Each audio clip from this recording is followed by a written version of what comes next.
देख रहे हैं इनकलाब इंडिया और इनकलाब इंडिया के शो आपकी आवाज़ में आज आप सभी श्रोताओं को मुलाकात कराने जा रहे हैं। एक सामाजिक संगठन है, युवा भारत के राष्ट्रीय संयोजक हैं, राजनेता भी हैं। पहले सर आपका स्वागत है इनकलाब इंडिया परिवार। नमस्कार, धन्यवाद आपका। सर सबसे पहले तो कोरोना महाकाल है, पूरे साल रहा, तो हम सभी जितने भी हमारे आपकी आवाज़ में आ रहे हैं उससे पूछ रहे हैं कि आप अपने स्तर से सामाजिक तौर पे क्या किए कोरोना काल में। देखिए, कोरोना काल में सबसे पहले तो ये ज़रूरत थी कि हम अपने आप को बचाएं, क्योंकि खुद की सुरक्षा में समाज की सुरक्षा छुपी हुई थी। दूसरी बात थी सामाजिक रूप से जो सहयोग की बात होती है विभिन्न जगहों पर, जैसे खाना वितरण का या फिर जो अनाज वगैरह जो दान किया जाता है, तो ये जनरली लोग इसको सामाजिक रूप से दिखावा के रूप में करते हैं। तो मेरा ये हमेशा से रहा है कि इन चीज़ों को लेके मैं दिखावा नहीं करता हूँ और कोशिश भी नहीं करता हूँ किनको दिया क्या दिया इसके संबंध में बहुत ज़्यादा व्याख्या हो। मतलब आप अपने स्तर से और अपने संस्थान हाँ, के निश्चित रूप से दोनों जगह से। सर कोरोना महाकाल में सबसे बड़ी इश्यू हुई रोजगार की। रोजगार, जी बिल्कुल। आप बिजनेसमैन भी हैं, किस नज़रिए से देख रहे हैं? देखिए, रोजगार का तो बहुत बड़ा हानि हुआ है। प्रायः जो भी उद्यमी हैं वो खुद ही एक संकट के दौर से गुजर रहे हैं और कई लोगों की जीविका इसमें गई है। इसमें कहीं भी किसी भी स्तर पे आप अगर बात करते हैं तो हर संस्थान की स्थिति यही है अमूमन। लेकिन इस दौर में भी हम लोगों ने अपने जो भी हमारे साथ जुड़े हुए लोग हैं उनको हम लोगों ने किसी ढंग का तकलीफ ना हो इसका भरपूर कोशिश किया और अभी भी जारी है, युद्ध जारी है, जंग जारी है और आगे भी चलता रहेगा। हम बात कर रहे हैं, जब ये आप अपने स्तर से बोले, आप अपने संस्थान की बात पर, लेकिन एक विषय होता है कि किस तरह रोजगार का आप बढ़ा हुआ है, बढ़ गया है, तो क्या सरकार की योजनाएं हैं, क्या चीज़ होना चाहिए? सरकार की कई योजनाएं हैं और सरकार की योजनाओं पे हमें संदेह नहीं होता है। संदेह होता है कि उसका जो अनुपालन है, उसका जो प्रयोग होना है, उनका जिनको लाभ मिलना है वो लाभ उनको नहीं मिल पाता है। सबसे बड़ी समस्या क्या है कि हमारे पास तंत्र में लोगों का बहुत ज़्यादा अभाव है और ये दौर निजीकरण का है, पब्लिक प्राइवेट पार्टनरशिप का है। तो उस दौर में सबसे बड़ी परेशानी क्या आ रही है कि हम जब देखते हैं कि उद्यम बड़े उद्योगों में सिमटते चला जा रहा है। छोटे उद्योग, चूंकि रोजगार जो सृजन होता है वो विभिन्न स्तरों पे जब होता है तो लोगों को ज़्यादा संख्या में रोजगार मिलता है। लेकिन अब क्या हो रहा है कि वो एक हब में सिमट जा रहा है। तो उस हब से बाहर जब तक अगर रोजगार नहीं हो तो लोगों को ज़्यादा फायदा उसका नहीं होगा, क्योंकि सीमित संसाधन के लोग, हर लोग शहर ही चले आए, फिर गांवों का क्या होगा। आप अभी सबसे बड़ी बात बोल रहे थे गांव की और शहर की में जो है रोजगार मिल रहा है, तो हमारे राष्ट्रपिता थे महात्मा गांधी जी, वो ग्राम स्वरोजगार की बात करते हैं। आप जानते हैं इसके बारे में कुछ? जी बिल्कुल। महात्मा गांधी जी की जो पॉलिसी थी उसको, चूंकि उसकी व्याख्या भी करने से ज़्यादा महत्वपूर्ण क्या है हमारे लिए कि आज की परिस्थिति में भी हमारे पास उस व्यवस्था को जिंदा रखा गया है। जैसे सेल्फ हेल्प ग्रुप है या फिर और भी बहुत सारे जो तरीके, जैसे कोऑपरेटिव फार्मिंग की व्यवस्था पहले से हमारे पास थी। तो इस ढंग की कई सारी चीज़ें हैं जो कि हमारे पास उपलब्ध हैं, लेकिन लोगों तक उसकी पहुंच नहीं है। और ये दायित्व तो कहीं ना कहीं सरकार की होती है।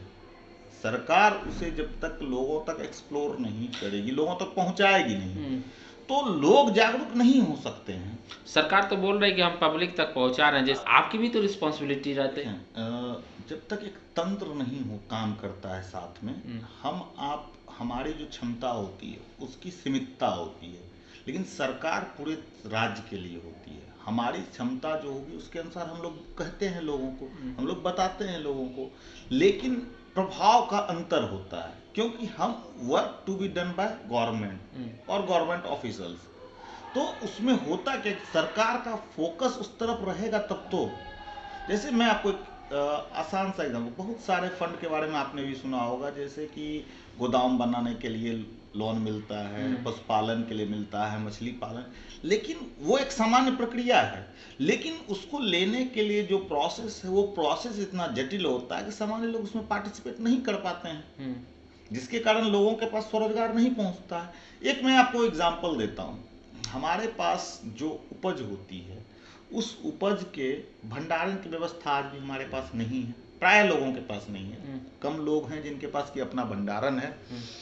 उसके अलावे आप अगर गौर करें तो अगर उसको सेमी डेवलप्ड प्रोडक्ट बना लिया जाए, आपके हमारे यहाँ आम होता है, लीची होता है, गेहूं होता है, मक्का होता है, तो इन चीज़ों का अगर पल्प निकाले, वही आम अगर 10 रुपए किलो सीजन में बिकता है, लेकिन उसका अगर पल्प निकाल लिया जाए, उसके प्रिजर्वेटिव्स डाल के या जो भी उसकी व्यवस्था है फ्यूचर के लिए किया जाए, तो उसको अगर 1 महीने बाद उसी पल्प को बेचा जाए तो उसका दाम जो है हमको 5 गुना मिलना शुरू हो जाएगा।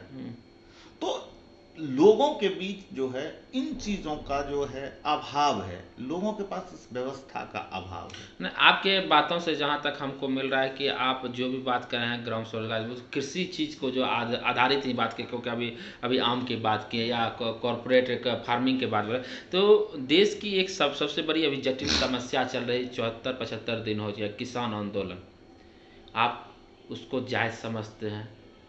वो सही है, गलत है, क्या है? हमारे व्यूवर को बताएं। देखें, किसान आंदोलन बिल्कुल जायज है और आंदोलन हमारा हक है, इससे लोकतंत्र में वंचित किसी को नहीं रखा जा सकता है। आखिर एक सवाल आप पत्रकार होते हुए भी एक सवाल खुद अपने मन में आपके भी आता होगा, आखिर क्यों सरकार की नीतियां लगातार विफल रही हैं? चाहे वो नोटबंदी हो, बिल्कुल असफल रही, जीएसटी लाई गई, अब तक उसकी सफलता नहीं हो पाई है, लोग परेशान हैं। उसके अलावे अगर आप देखें, स्मार्ट सिटी आज तक नहीं तैयार है, आपका गोद में गांव पता नहीं कहाँ चला गया गोद में से। तो आप जितनी भी योजनाएं सरकार बनाई, उसका अमल अब तक नहीं हो पाया, उसका जो परिणाम है वो निगेटिव है। तभी तो इकोनॉमी हमारी इतनी ध्वस्त हो गई, हमारा जीडीपी माइनस में चला गया। तो गंभीर समस्या के दौर में आप किसानों को भी अगर गंभीर कर देंगे, किसानों के साथ ऊपर भी पैर पे कुल्हाड़ी चला देंगे, तो स्वाभाविक है दर्द होता है, किसान भी इंसान ही है ना। अच्छा, हम अभी बार बार आप सरकार का विरोध कर रहे हैं, आपकी विचारधारा क्या है? देखिए, सरकार का विरोध नहीं है, ये स्थिति जो बनी हुई है, जो मुद्दे हैं, नहीं, हम वो नहीं पूछ रहे हैं लेफ्ट हैं राइट हैं या किस राजनीतिक पार्टी ना लेफ्ट ना राइट हैं। हम जो सवाल है उस सवाल के सामने खड़े हैं, उस सवाल को उठा रहे हैं। मोदी आंदोलन कर रहे हैं, उसका आपका क्राइटेरिया क्या रखे हैं?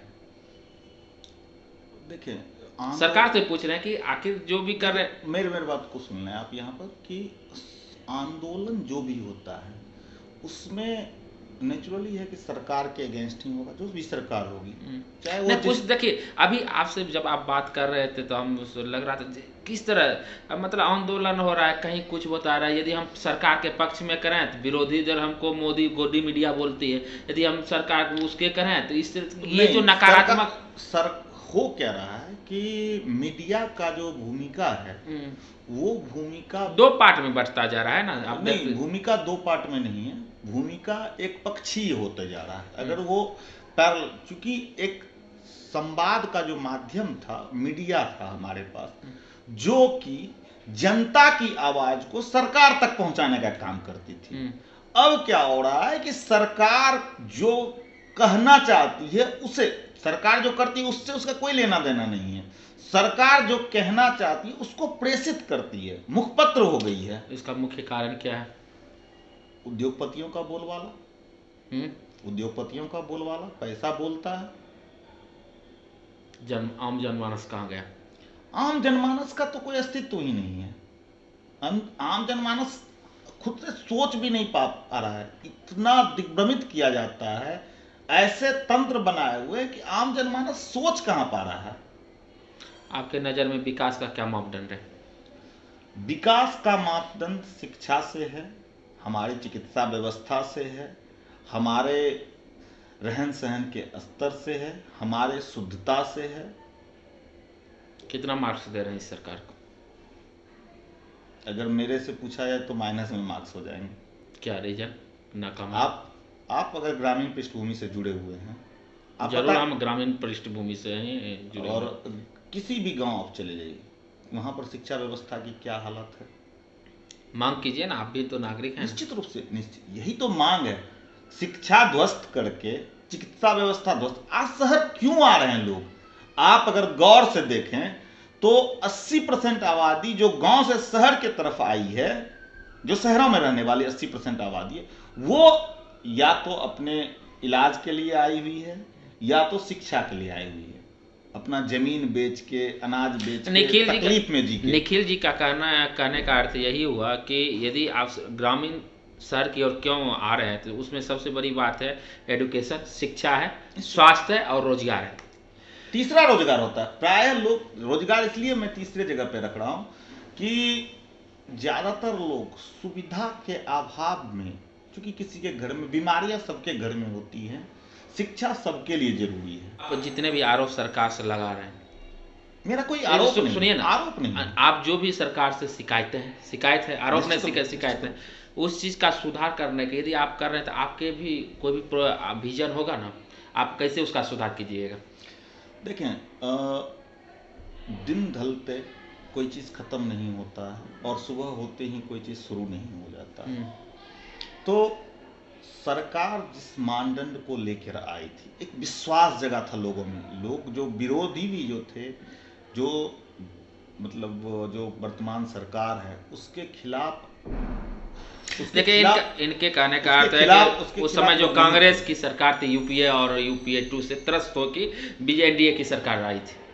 त्रस्त नहीं, बेसिकली होता क्या है, आपको आप उसे एंगल देंगे तो बहुत सारे एंगल निकलेंगे। एंगल ना देके सीधा समझे, सरकार बदली इसलिए कि सरकार से लोग खुश नहीं थे। उनकी जो महत्वाकांक्षा थी, जो जनता की इच्छा थी, उसके अनुकूल वो सरकार काम नहीं कर पा रही थी। लेकिन जो सरकार बनी, उन्होंने एक ऊंचा मानदंड सेट किया, ऊंचा एक लक्ष्य दे दिया कि भैया मैं 100 दिन में ये करूंगा, 200 दिन में ये करूंगा, 36 माह में ये करूंगा और 60 मंथ्स में ये करूंगा। अच्छा, हम जब आपका पूरा सुन लें, उस लाइन को आप पूरा सुन लें, क्योंकि आपको बता रहा हूं, जो 60 महीने में अमुक चीज करूंगा, लेकिन रिजल्ट क्या हुआ, इसकी गणना जब करने की बारी आई तो मामला पलट दिया गया और हर बार मुद्दे से दिग्भ्रमित। हम लोग शिक्षा, आप बताएं, पिछले 7 साल के अंदर शिक्षा, चिकित्सा, किसान, शिक्षा नीति तो चेंज किए हैं भाई, शिक्षा नीति चेंज किए हैं, उसमें फिर वही कहानी है कि ढाक के 3 पात होने वाली कहानी है। नीति जो चल रही थी, आप उससे बताएं कि क्या ग्रामीण स्तर के शिक्षा में परिवर्तन आएगा? वो तो जनता बताएगी। जनता बताएगी तो फिर तो hit and trial, hit and run वाली बात हो गई ना। भैया मैंने तो फेंक दिया, फिर तो वही बात हुई कि आपने कोई चीज मुझ पर डाल दिया और आप फिर उसका परिणाम गणना नहीं करेंगे, फिर भाग जाएंगे, जैसे नोटबंदी में हुआ। सुनिए मेरी बात, पहले सुनिए, नहीं सुनिए, आप सुने इस बात को कि नोटबंदी में क्या हुआ, तो भैया इसके बाद काला धन आ जाएगा। क्या काला धन आ गया? आपने आवाज उठाई? बिल्कुल बिल्कुल, हर कोई आवाज उठा रहा है, हर आम जनमानस के मन में सवाल है। और सवाल को जब दबाया जाए, जब लाखों किसान जब सड़कों पे खड़े हैं, आप समझ सकते हैं, उनकी आवाज को जब नहीं सुना जा रहा है तो फिर किसकी आवाज को सुनेगी ये सरकार? इतनी बहरी सरकार हो गई है ये। बिहार का क्यों नहीं किसान है? बिहार में कब से ये ऑलरेडी ये तो लागू है बिहार में। बिहार की दुर्दशा तो देख लीजिए, बिहार की दुर्दशा देख लीजिए। आपको एक हमको नहीं बताइए, यहाँ के किसानों को बताइए। आप एक एग्जाम्पल आपको देता हूं, जैसे सरकार ने कहा कि अब किसान हर जगह अनाज को बेच पाएंगे, यही कह रहे हैं ना आप। तो मोकामा यहां से कितने दूर पे है? 60 किलोमीटर। 60 किलोमीटर, 100 किलोमीटर हार्डली, ठीक है। क्या मोकामा में दलहन का सब दाल का कटोरा कहा जाता है, दाल क्षेत्र को, ठीक है, वहां मसूर का जो उत्पादन हुआ उसको क्या खरीद पाई सरकार? क्या उसको भुगतान कर पाई? जो व्यवस्था दिया गया, 2-2 साल तक लोग अनाज नहीं बेच पाए अपना, क्योंकि उनको रेट नहीं मिल रहा था। और वही मसूर सीधे डबल दाम में जो है पटना में मिल रहा है, वही मसूर का दाल। नहीं, सीधा आप सरकार की व्यवस्था तो पे है व्यवस्था ये है कि सुधारना हम चाहिए। बेचने क्यों जाएं? हम बेचने ऐसी व्यवस्था आखिर जो है उत्पादक जो है वो क्यों रोता रहे? जब कंपनी के लिए आप जब एक्ट लाते हैं तो कंपनी के हितों की रक्षा की जाती है, किसान के हितों की रक्षा क्यों नहीं? जनता से क्या अपील करना चाहते हैं? अपील पूरे जनमानस से बस इतना ही है कि हम आप सवाल करना ना छोड़ें। हम आप सरकार किसी की भी हो, कल किसी और दल की सरकार होगी, आज किसी और दल का सरकार है, तो हम सवाल करना ना भूलें, हम सड़कों पर उतरना ना भूलें, क्योंकि किसी को ये गलतफहमी ना हो जाए कि मैं ईश्वर हूं, मैं खुदा हूं। किसी को खुदा बनने की इजाजत ना दें, बस इतना ही। लोकतंत्र को यदि जिंदा रखना है तो सवाल कीजिए, आंख में आंख डाल के सवाल पूछिए कि आप जो है हमारे लिए क्या किए, आपको क्या करना चाहिए, ये पूछिएगा, तभी हमारा लोकतंत्र जिंदा रहेगा।